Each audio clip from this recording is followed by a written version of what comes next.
ranges of motion.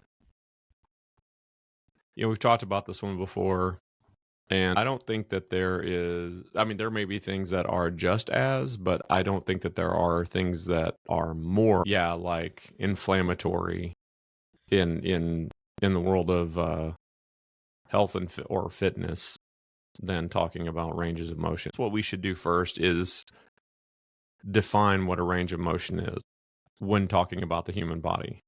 Right. I mean, it's one of those kind of, it feels self-explanatory, right? Almost, it's the range of motion one can take a limb. Well, I'm sure that there are people who might get asked that question, what is a range of motion? And you ask 100 people, you'll probably get, 60 different answers. Right. Yeah, like a Family Feud style. Right. And Survey says. Right. And very few of them will likely have kind of a textbook definition. There'll be more of kind of an anecdotal definition, right? Mm-hmm. What would you define a range of motion as? So on like the most simplistic basic level, right? It's how one observes like a joint's motion, or how two limbs move in relation to each other. And so I always think of kind of like the old, was it a compass in math? So you got the pencil on one end, and you got the little thing on the one end. And the degrees that you change that compass, right, is its ranges of motion. Now within the body, right, we have specific joints and connections based on how those connections in that joint work together, right, will allow a certain range of motion to be exhibited or expressed. So how do you define ranges of motion? Well, for in matters of like biomechanics, I would say that a range of motion is the amount of travel available in any given joint, body, or movement. When you think about range of motion, I guess the way that we would commonly think about it defined is, you have a range of motion that you can turn the wheels in your car or in a car. And it's quite unlikely that every time you made a turn off of one road and onto another, that going into that turning your steering wheel to the absolute max that it can go, there are probably very few times that would be beneficial. Yeah. Unless you want to turn around, then there's some portion of that that's going to be effective, and Parallel some portion parking. of that. What's that? Parallel parking. Right. Well, there's some portion of that's going to be effective, and then if whether or not we're talking about too much or too little, there are portions of which it's going to be ineffective. And I think that's probably one of the best ways to call to mind an analogy of what a range of motion is, and think about different ways that we might suppose we understand it versus what we actually understand about it. I know in rehabilitative scenarios, one of the metrics that's used to assess a range of motion is how does an affected side compare with the range of motion that's available on the non-affected side. Right. So compare and contrast. Right. If you have, stiffness in a shoulder and you go to demonstrate a limitation in your range of motion, and then the person that you're working with says, well, let's see what it's like on the other side. And one metric is used to measure the other. So, but neither one of those may be indicative of what your full range of motion, could be. So, Right. So if you take it back to the car scenario, when you're turning off of one street and onto another, there is an optimum degree to which you turn the steering wheel, and any more or less than that is non-optimum. You're going to either hit the curb on the one side or another car on the other. Yeah, if you're one of those people that takes those like really sharp left turns and you end up in the other lane when you're taking that left turn, right? Mm-hmm. Yeah, or you're one of those people that turns right before you turn left. And being a trainer who's in that world, daily, Mm-hmm. you probably hear that terminology a lot from other people in the industry, right? Oh yeah, Okay, from make sure you people get in that. the Make sure you get that industry. full range of motion, Yep. right? Well, yeah, and it's one of those things too, right? Where it's what's the intention behind the cueing, or what's the intention behind the idea of going for that full range of motion. Well, wait. Let me ask you this one question. Can you also, before you start talking about that, Mm-hmm. can you also talk a little bit about how, when people are talking about a full range of motion, sometimes they're talking about flexion and extension, Mm-hmm. but many times they're only talking about one or the other. Right. Very true. Very true. Yeah, and so kind of that you're talking about like the steering wheel idea, or the steering mechanism of a car, Mm-hmm. right?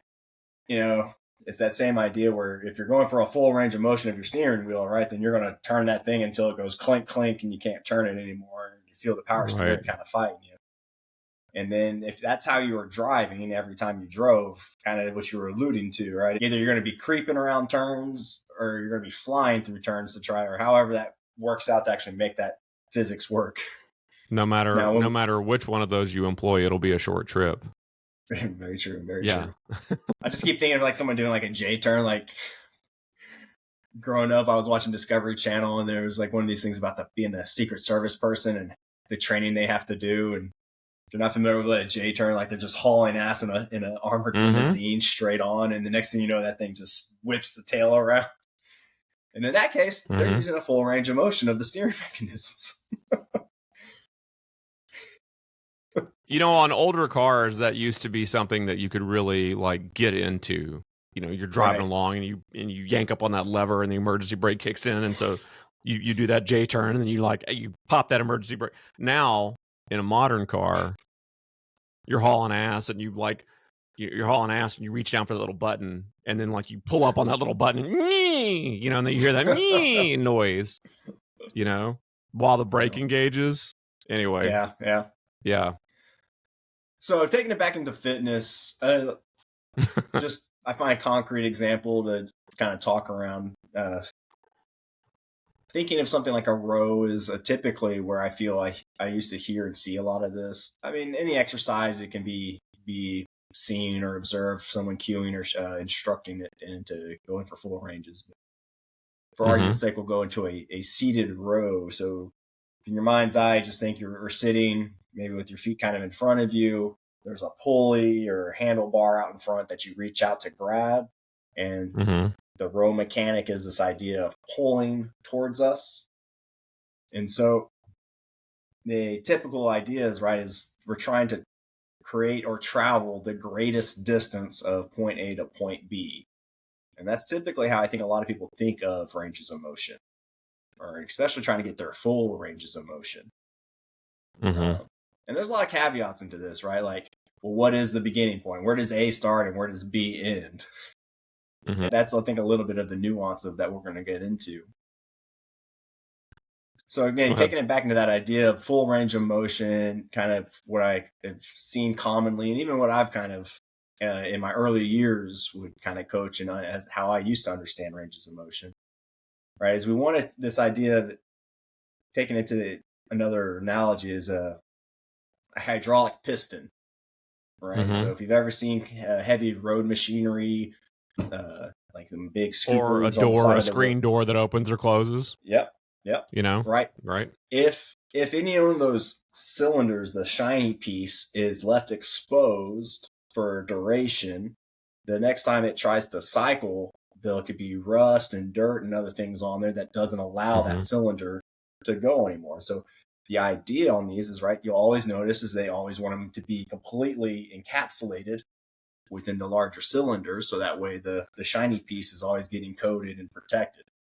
And I feel we have the same kind of concept, so to speak, when it comes to exercise and ranges of motions. We want to express the greatest reach that we can, and we want to experience the greatest contraction that we can to work our full ranges of motion, because we want all those sliding tissues to be getting worked and all that, all of our muscle fibers getting as much intention as we can. Again, the longer the muscle is, the weaker it is. So therefore, we're having to pull harder at those points. So therefore, we're working harder, building more muscle, burning calories, all the stuff we can throw into there to make it the bestest and greatest thing ever, full range of motion. So when we are talking about ranges of motion, how do you discuss with other people what's what? Because there are different types of ranges of motion. The way that I describe it to clients is I say there are 4 ranges of motion capable in the body that you're capable of in a human body. That's typically able. 2 of them are exclusively just for health. And then 2 of them you can get fit. 2 of them are for fitness. 2 of them are for health. And the way that I describe that is the 2 that are for fitness are the 2 where you can build strength. The 2 that are for health are the 2 that you should stress, but only in really controlled circumstances. What is your part of that whenever you're talking to a client? Taking it back a few steps. Earlier, we were kind of talking about ranges of motion and you had alluded to as ranges of motion of a joint, the body, or a movement. And again, so a lot of times I think we get really fixated on just this idea of either just one joint going through its fullest ranges of motion, or again, this idea of we're just trying to travel the greatest distance we can with the weight. But again, we have to think about it again, I think of it as like this idea of stacking of tolerances, where yes, it's maybe in the row we have our shoulder that's the primary driver, let's call it. It's the big one doing all the work in there. However, we still have to take into account our elbow. We still got to, in some degree, take into account your wrist and the hand. Right. And so if we think about it just in that simplistic standpoint, right, if we have our hand open, we have length into these digits, which pull on this part of the forearm, which pulls on part of these tissues as well, which pulls on this as well. So if we are restricting ourselves in any way for whatever reason, we should have a shortened range of motion. If we're not restricting ourselves, right, we'll be able to express a greater and broader breadth of motion. And so as I'm working with clients, the other way I kind of think about it. Wait. I'm sorry, John. Can you repeat that last part? If you're not restricting yourself, you have a greater range of motion. Right. If you are restricting yourself, then you are much narrower. Much narrower. Can you? So that's golden. That's awesome. Can you describe or can you define what you mean by restriction? So again, we're gonna hit it with an analogy again, then we'll come back to concrete and talking about the body. If we were to have like if you put a clothesline out and you put a sheet over on the clothesline and just left it there, and the wind came and blew, right, that sheet's just going to go all over. It's just going to flutter back and forth however the wind's going to push. The gustier the wind, the more the sheet will go. Now, if we were to maybe take some clotheslines or some clothespins and clip the sheet to where all 4 corners are somehow stuck in place. The wind still blows as freely as it wants, but now the sheet will only catch so much of it and only go so far. So instead of the sheet being just blowing parallel with the earth with maximum wind, right, we're now keeping it maybe where it's more perpendicular and it's just catching the wind that way. So taking it to the human body, right, again, we can just kind of let the weight pull us in that row, and we'll get a big stretch through the backside of our body. And then we can do a maximum squeeze, and we'll get the maximum contraction, so to speak, in the body. However, the way I look at it is we have think of them as prime movers, and then we kind of have stability, right? There's the lead actor, and then there's the support roles. The understudies, yeah. The understudies, there we go. Okay. So, but in the support roles, right, they need to do their supporting job, so that way the lead actor can do his job. And that's where I feel that the big breakdowns kind of occur within ranges of motion, where we don't have certain tensions in place, and therefore that tension is going to get derived somewhere. The way I look at this and then share it with clients is the root of any movement-based activity we do has to have stability. If there is any instability within the body is going to, again, it's going to create the stability from somewhere. And so again, taking this into our shoulders staying within that row, if our shoulders aren't stable because we're not setting them and engaging certain musculatures like our serratus anterior, the rotator cuff muscles of the back of the shoulder and between the shoulder blades, if those aren't all engaged, right, if they're not participating, right, then when we try to use our lats and other things, we may not actually be engaged in the lats as controlled and as strongly as we can. And we may be taking that load more into maybe our biceps or even pulling through our chest potentially. And so therefore, we're not actually getting the right efforts where we want. And then it opens up the door for, call it, repetitive stress injuries. It can open up to just, impingement opportunities and other things that are going to take you out of the game, so to speak. Impingement opportunities, like it's something that you aspire to, right? Right. You have an impingement opportunity. Actually, quick aside, we talk a lot of shit about a lot of shit on these podcasts. Thing to remember is none of the stuff that is being discussed is stuff that doesn't require a reminder or constant attention. I still have to remind myself I have to remind myself every workout to keep a shoulder or a hip or a knee or whatever stable. I am always looking for metrics on how something is out of balance because something's always out of balance. Always. So I don't want to give the impression that there's some kind of toxic positivity going on here, where there's some like club that you can join and then all of a sudden, you'll never have to worry about the shit again. Learning about it just means that it's available for you to think about. Even like school stuff, right? Like, again, I always harp on clients with this is, it's called exercise. And I probably said this in another podcast as well, but what is an exercise? It's something that you understand, you have a base rudimentary knowledge of, that you have to go back onto your prior knowledge and apply those skills and those prior lessons learned to the exercise to reinforce your ability to know how to use those things. Again, exercise or movement, let's call it that. Movement is a skill. How do we get better at a skill? We exercise and we practice. And so it's same for me when I'm working with myself or when I'm working with clients. Like, I have a litany. It's almost like a little mantra or this little thing that I'm just going through. I'll either recite it out with them. I'll say it out loud, kind of from the ground up. Where are my feet? Where are my knees? Where's my pelvis? My core engaged? How's my shoulder? Where's my head? And it's just that same kind of thing. Every rep or every couple reps, we just check those boxes. Are we still in line? Right. If something starts feeling funky, then I got to go back in through it. Let me get everything back together. If I get kind of distracted. It's never a finished product. The only time anything is ever a finished product, the second that is a finished product, you start applying degradation to it. Right. You build a table, you get a car, eventually something breaks down. Yeah. And the only way that it doesn't is through maintenance or exercise or whatever. That reminds me of a kind of a philosophical thought passed on to me when I was probably in high school, probably about to go into college.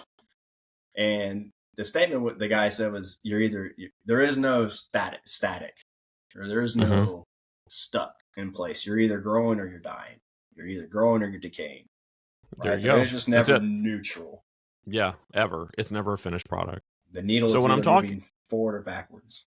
yeah, yeah, yeah, and if you're trying to maintain it in, in dead center, then that requires effort. It Yeah. it requires effort. The way that I like to describe it is, I like to get people, I like to encourage people to imagine that you're holding a serving tray platter, and on that platter are several ball bearings, right? And you're trying to keep them all in the center. And yeah, so it's kind of a constant juggle. You tip too far this way, or then you got to tip way far back that way. Well, that's important to keep in mind with ranges of motion, and I'll say why in just a second. But the four ranges of motion that that should be understood for anyone trying to undertake mobility or fitness endeavors, they should be understood. And we'll go from, like you said, we'll go from the most strength but least range to the least strength but broadest range. I'll just list them. The first range of motion is a cooperative or a compound. It doesn't matter. And that is basically when you are employing more than two or more muscles in the execution of a movement. In the execution of a movement, not in stabilizing a movement or whatever else. Two or more muscles in the execution of a movement. Then you have an effective range of motion, which is the maximum range that any singular given muscle can travel while still meaningfully able to express strength. Outside of that, we have a full range of motion. Now, full and effective range of motion are interchanged. No one really talks about an effective range of motion. When people are talking about a full range of motion, what they're getting at is an effective one. But a full range of motion is that range of motion which you can get in under your own power, or that limb can get into under its own power. The way that I like to describe that is just hold your arm out to the side and lock your elbow so that your hand is as far away from your shoulder as it'll go. That's it. And as hard as you can lock that elbow, that's one end of your full range of motion. You've gotten there under your own power. Then bend that arm and try and touch your shoulder with your fingertips. However intently you can make that happen, that's the other end of your full range of motion, and you've gotten there under your own power. The skeletal range of motion sits outside of that, and that is the absolute maximum, the absolute range of motion that any limb or body can travel. But the outermost expressions of which cannot be achieved under your own power. So if you go to lock your arm, okay, yeah, let's just do that one. So that exercise that we just did where you locked your arm and then brought your fingers to your shoulder. If you bring your fingers to your shoulder, you have a certain amount of purchase that you have with your clothing or on your skin or whatever. If you take your other hand and place it on the wrist or forearm of that target arm and press down, you have a lot more purchase with it.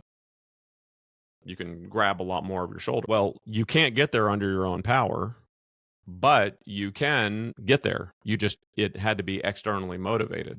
And by externally motivated, I just mean it had to be forced into that position by something other than what the limb itself was able to achieve. So those are the ranges of motion that we're talking about. All of them should be tested.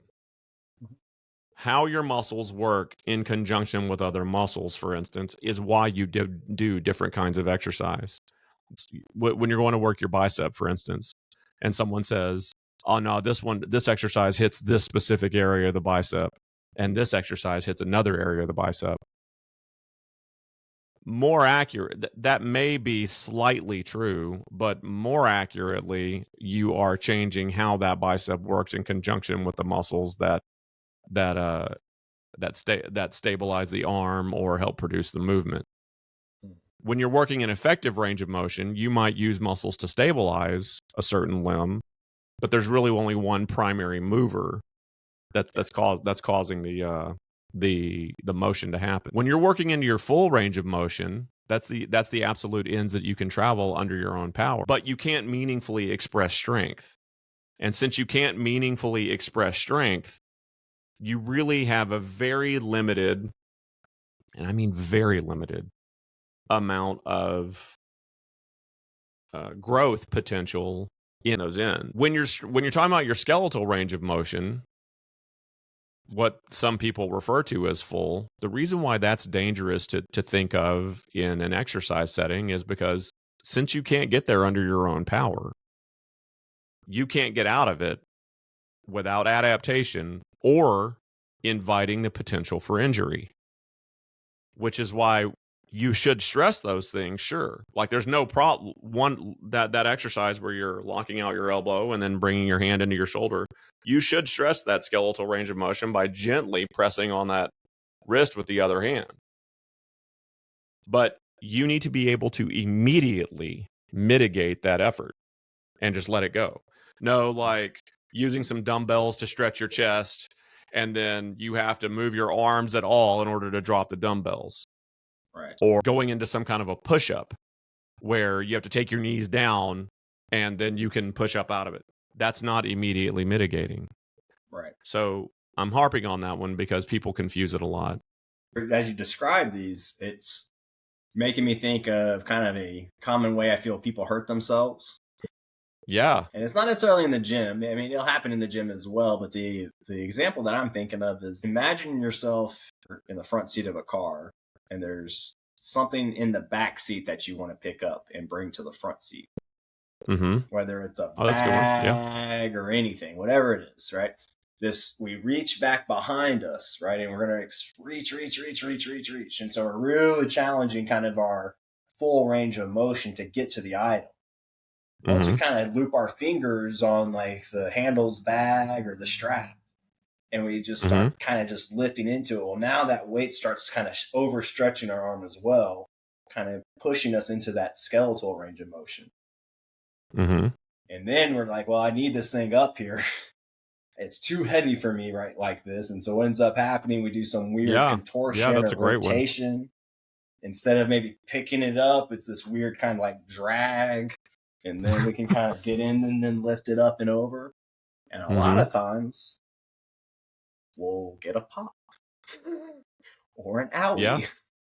And right. Go, oh, that was dumb. I knew better. I should have just gotten out of the car and just gone around. Yeah. Right. Let's take it up a level and go into that full range of motion. Right. So can you give an example for that? For again, with hurting ourselves in the full range or just being in full range? Yeah. Hurting ourselves in the full range.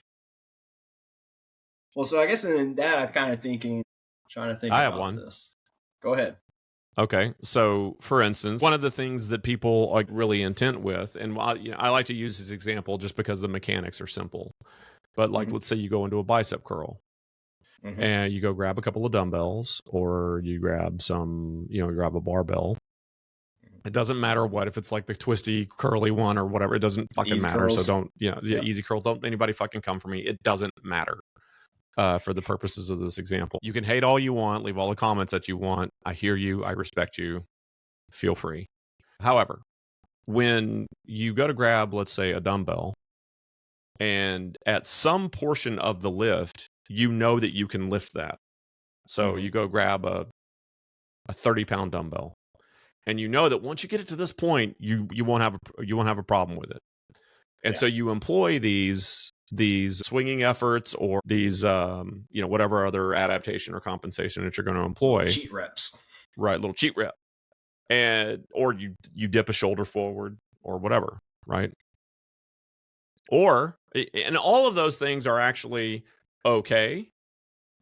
Because that what those are doing are positioning your arm in such a way that you're at the beginning or you are within some portion of your effective range. So when you see somebody go into a bicep curl and they flare an elbow and when they flare their elbow and they tilt their shoulder forward and then they bring the weight up, they have gotten that arm positioned in such a way that bicep and brachialis underneath it are now in an effective expressible range of motion. That's and as long as those adaptations are controlled, do they look great? No. But are they safe? Probably, as long as they're in a like they're not too wild. But then you have the person who has gotten the advice that, man, you need to get into that full range, listen, chum, get into that full range of motion. And so, and keep those reps controlled. And so you sit there with weight that you can effectively move. You grab this weight that you can effectively move, but you can't do it in your full range of motion. So you stand there and get your arm into the correct position. And then you go to curl, and whenever you go to flex that bicep, now you're not feeling anything other than in your elbow. Not your bicep, just your elbow. So there's an example of something where injury gets invited during exercise in a full range of motion. When you are perfectly capable of moving that amount of weight in an effective range, but full and effective are not the same. Well, the other example I was thinking of, I guess leads more of a compound or cooperative range. But it ends up being more of a skeletal issue, right? And it's the idea of being a back squat or a heavy squat where, we have the bar sitting on our back, we unload it, and we're kind of the standard idea of a squat. Right. And then we allow the bar down, or we allow ourselves down to the bottom of the squat. There are applications for this, but when it is a working weight, let's call it, something heavier than maybe just the bar, and we just let the weight push us into that bottom of that squat. And so now we're getting to these long positions with all of our tissues. And like you said, there's no way really. I mean, we can dump the weight, but again, there's no way to mitigate it. Yeah. There's no way to like get that thing just off of you in a controlled way. And then to get up, typically, again, we're going to see some sort of compensation, whether it's like the hip shoots sky high and the chest is parallel with the floor, and then we kind of, lift the chest up afterwards, or if it's a valgus knee or both valgus knees or we stair climb it up. All these things. You'll see it again with bench press too, right? Sometimes we let that bar down, and then again we just let it kind of just melt on us, and then it's like, and then we finally get that bar up and off of us. So in the example of that bench press, it's one of those things where you have 3 participatory movers. There are plenty of stabilizers, and so since I'm not mentioning the stabilizers, again, if you got the hate, it's fine. But there are 3 primary muscles that cause the movement, which are your pec, your delt, and your triceps. If you take, which are your chest, your shoulders, and the back of your arm. If you take the elbows too far down, like you said, and melt it and let that bar just, or if you're using dumbbells, just let your elbows go back as far as they can, provided that you're on a bench. Even though your shoulders and triceps are participatory in the movement, they work in conjunction with your pec to accomplish the movement. But you've taken this weight that is heavier than any of them alone can move. It works because they all 3 work together. But when you take the elbows too far back, for a portion of that rep, until the elbows get even with your rib cage, it's just your shoulders doing that work. It's very, very, very little of your pec and very, very little of your tricep. So you've got a couple of you see somebody who's lifting really heavy, they've got comparatively, and they've got 65 pound or 75 pound or 80 pound dumbbells, and or all the way up to whatever, and they bring it back into what they think is a beneficial range of motion. Those elbows go behind the rib cage, and then they go to press up. For that portion, until those elbows get even with your rib cage, you are challenging the effective range of just your shoulder, not the compound range or the cooperative range of your pec, shoulder, and tricep. And that's too much weight. It's just too much weight. Yeah, right. You wouldn't do a large front majority raise. of us. Right. You would, well, I mean, if your working weight with a pair of dumbbells on a bench press is whatever, your whatever it is, if it's 5 pounds or 95 pounds, whatever your working weight with the bench press is, that is too much weight for you to use in any isolating shoulder exercise. Absolutely. You wouldn't think to do the same thing, but that's exactly what Even you're an doing. isolation exercise for the chest. Right.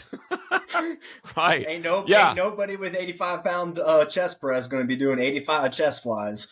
No, you are 100% right on that. Yeah, that's a great point. You know, your chest, yeah, you're when you're on like a pec deck or something, nah, not happening, right?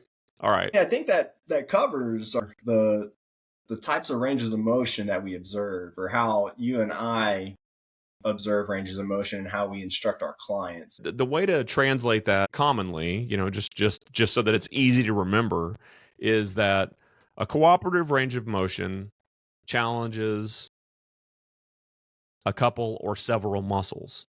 An effective range of motion challenges fewer. A full range of motion challenges tendons. A skeletal range of motion challenges ligaments.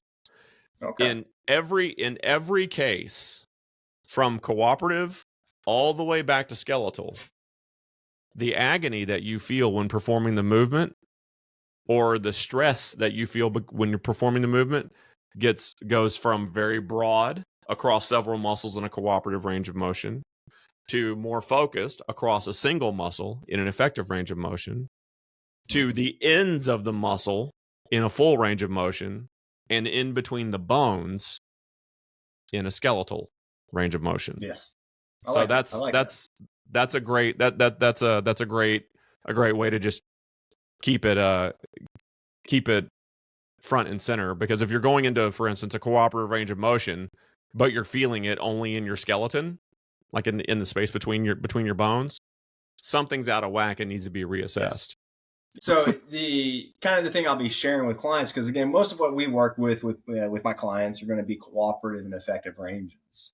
Again, having the understanding and knowledge of full and skeletals is necessary. We can't have you can't have one without all four, really. And sure you can, but you're going to have an incomplete picture, as it were. And so the big thing I always kind of tell clients, right, is we want to be able to feel the muscle we're intending to work. I mean, this is what you were saying earlier, right? If we're doing chest press, and it's like, oh, I'm feeling it in my shoulders. Well, there's a couple of things we've got to do then, right? Either, I always try to be as simple about it, and, what's the lowest hanging fruit, as it were, or what's the smallest thing we can change to get the greatest results. So instead of necessarily maybe just throwing the weights away, maybe we slap ourselves around mentally and say, hey, am I going through my litany? Is my shoulder stable? Am I doing the right things to get myself in position to do the exercise? If it's just a quick little mental check, right, man, that's easy. We keep on moving and we just stay focused. If after our 1 to 2 reps of like, I've been really focused on keeping my shoulders down, John, and it's still in my delts, well, then let's set the weights down and go find something lighter. And then let's go there. Let's make sure now, can we get it? Yeah. And then if that is still a problem, or we're still not feeling in there, well, then it's like, well, we need to go to either shorten your range of motion, or we're going to go to a different exercise, call it a corrective exercise in this point, or an isolation exercise, to then try to jumpstart the muscles that we want to be involved, then taking it back into our compound exercise to then try to do the cooperative ranges. I like to describe that to people is what we just alluded to is what I call agony. When I'm going into a perfect chest press, I will feel, and I'm not saying when I'm going into a perfect chest press, I'm saying, but when one does. I know what's that? When one goes into a perfect chest press, there are places where you'll feel that, and it's distributed. I'll feel it on my chest, shoulders, and triceps. It's distributed agony. It's across a range of, or across a selection of muscle. The more I go into reduced points of agony, the closer I am to a different range of motion, or inviting the potential for injury depending on what I'm doing or how much weight I'm trying to move or what corrective I'm trying to perform.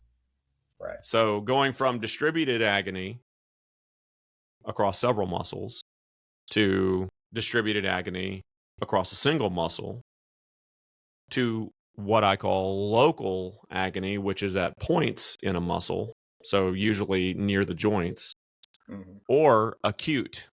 Going from distributed to local or acute agony is something you really want to watch out for. Activation or agony becomes pain. That's the metric that you want to use to go, okay, to put the weight down or to stop the movement and go, something needs to be reassessed. Right. The next thing is something that you brought up, which is stalling in perfect posture. Well, so like, kind of loop back to again, you were saying is if we're feeling pain acutely or locally within a joint, right? That's an indication that like the set's over. Right. Like there is nothing else at the end of the rainbow right now, honey. We're going to go to something else.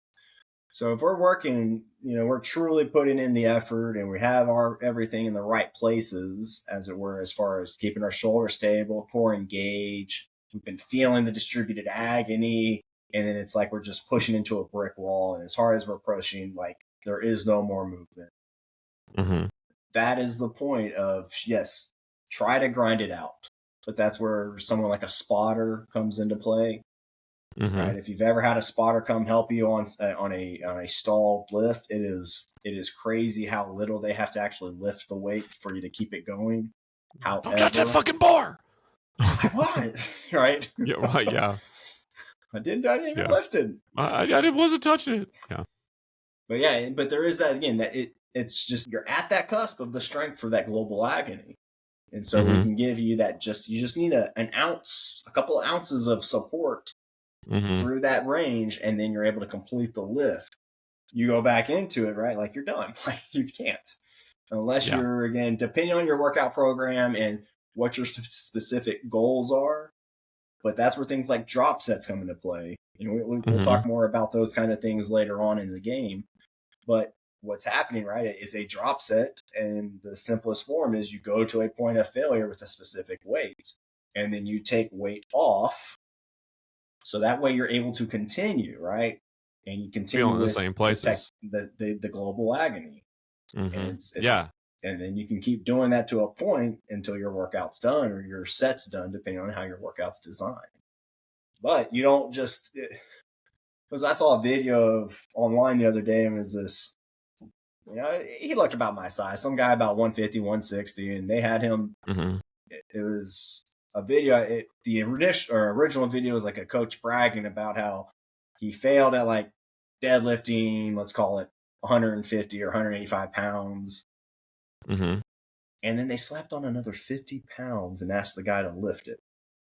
Right. The first video of him trying to lift whatever the first weight was just god awful. Like you just tell, like, man, he's done. He doesn't need to be lifted. And then they added 50 pounds and had this guy lifting. And if you thought the first one was dog shit, like there's no way in hell the second one's going to be any better.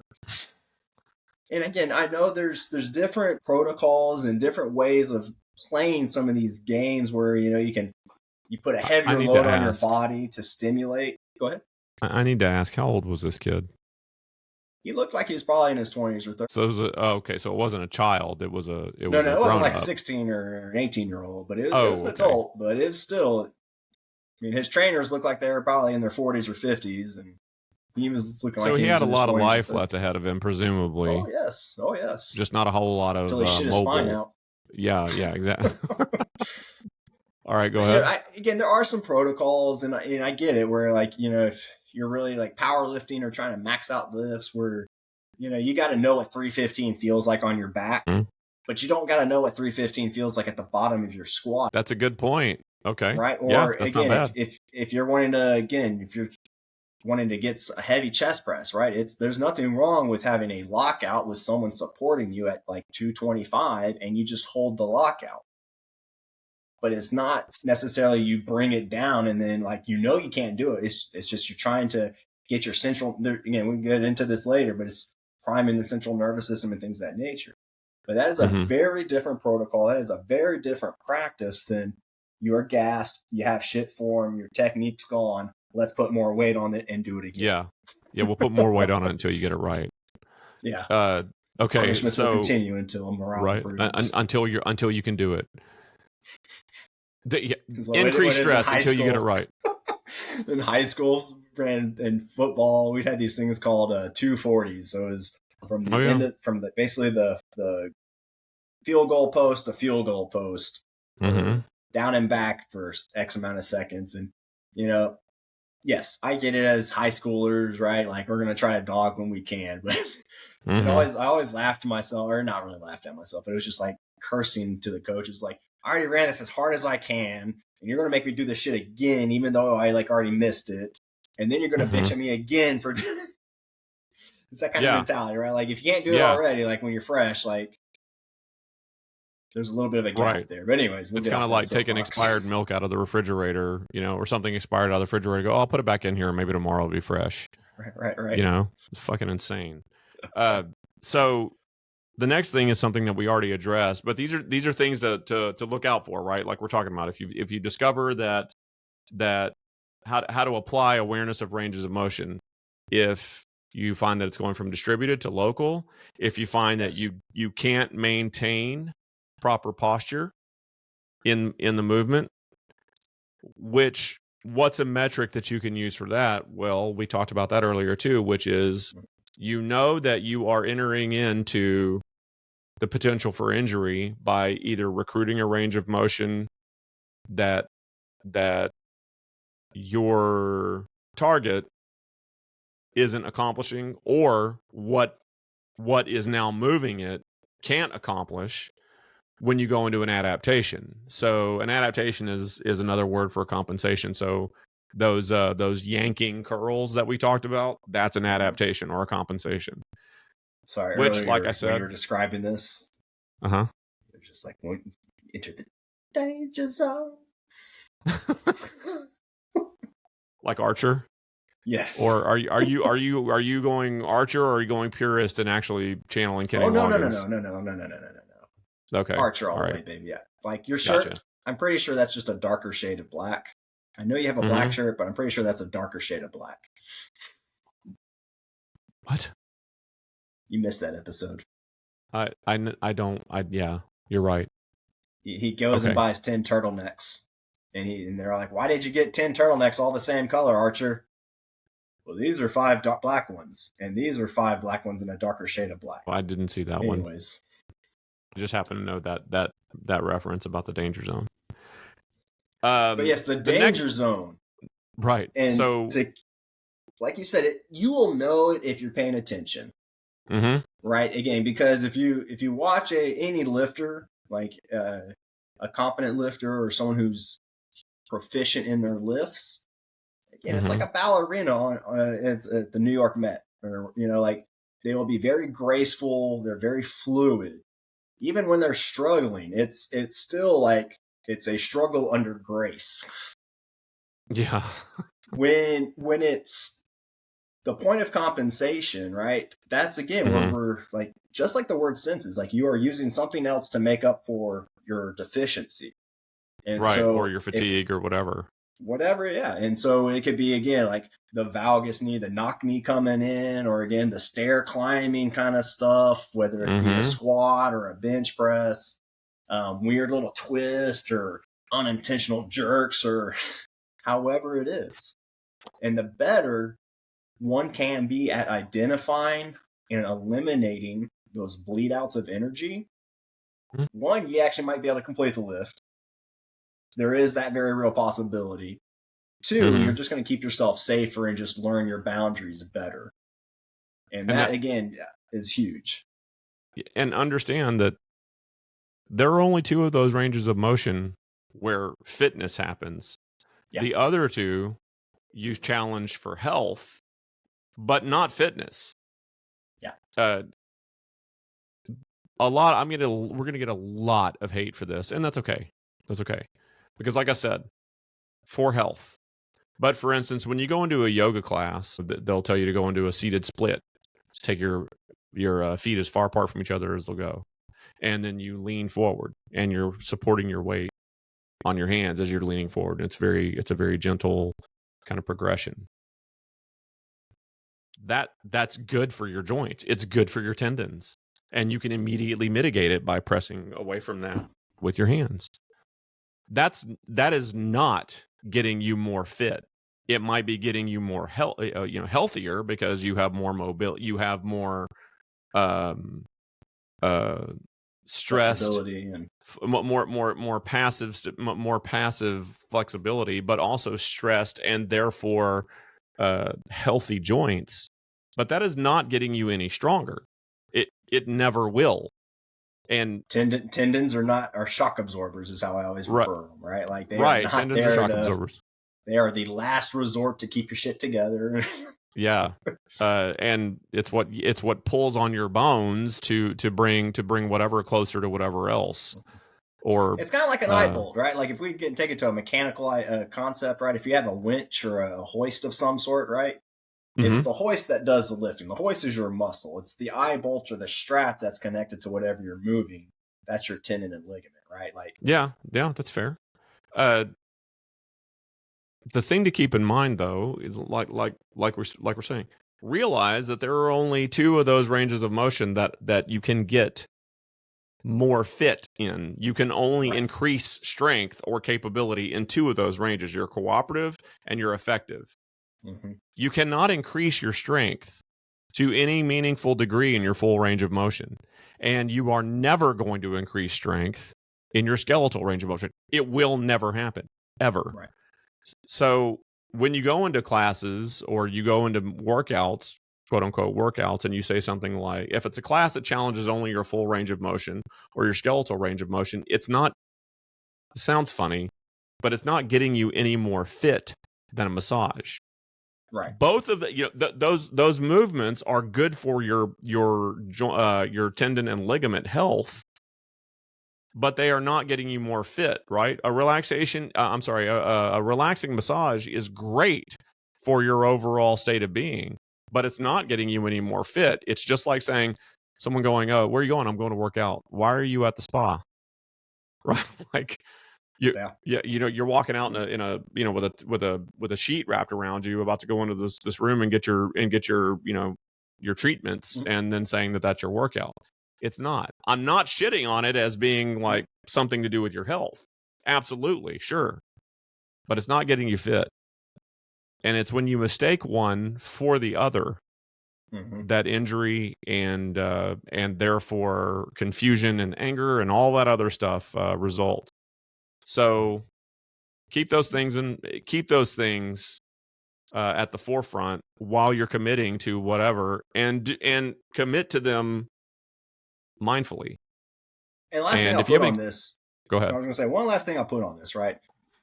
Even though we're saying that as we have cooperative ranges and effective ranges, we'll have more strength in those places than our passive and fulls. 100% sticking with that.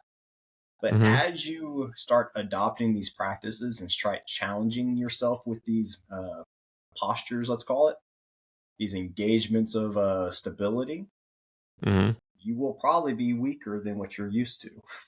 Because you're using technique and skills that you are unfamiliar with.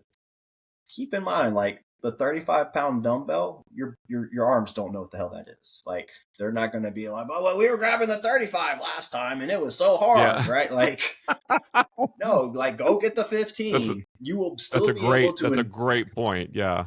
Yeah. You will still be able to induce a stress. That's all it is. Like workouts are just stress-inducing responses, right? Like we're just trying to get a mm-hmm. stress-induced response to the body to build more muscle, to build more tissues, to burn calories, all these adaptations you could want. So again, that's a great thing to keep in mind. Yeah. Be mindful. Go ahead. Even do this. Go to like halfway. Go to like 3/4 weight of what your working weight is. And I promise mm-hmm. you, if you are engaging your cooperative ranges of motion properly, it will be work for you. It will be stress for you. And then guess what? You can still build up to wherever it was. And you just don't go back and grab whatever you're working with and try doing all this shit, because it won't be like you would expect it to be, I would say. Yeah, but when you get to that point again, you will be far more of a boss than you ever were. Absolutely. So Absolutely. if you have any questions, please feel free to drop us a line. We will be glad to answer any questions. Send us an email. We would love to even get the chance to work with you. But if you have a question and you want us to answer it on one of the episodes, please feel free to drop us a line. We're not really going to, I mean, we will, of course, receive all the hate comments, but only if they're going to be not constructive, but only if they're going to be beneficial for us to address. We can all get better, right? Anyway, but in the meantime, stay mindful as fuck, y'all. And don't compensate. And we will see you next time. Thanks. Take care, Sir Paul. Sir John.